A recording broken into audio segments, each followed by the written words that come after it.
कश्मीर जिगर के टुकड़ा कहे हिंदुस्तान। कश्मीर जिगर के टुकड़ा कहे हिंदुस्तान। ई जहान हवे हो हमार शान हवे हो। ई जान हवे हो हमार शान हवे हो। स्वर्ग बनौले अपना हाथे धरती पर भगवान। ई जहान हवे हो हमार शान हवे हो।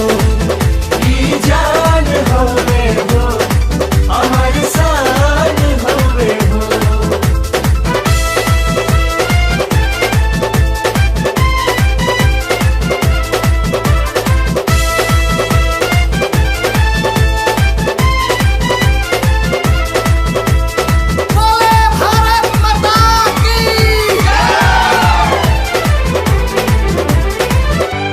एकरा पलाई जदी केहू जो नजरिया बोटी बोटी काटी देहब गतरे गतरिया।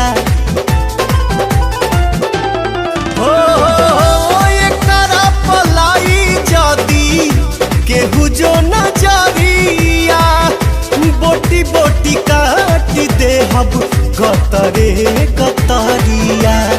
एक साथ जय हिंद बोले ले हिंदू मुसलमान।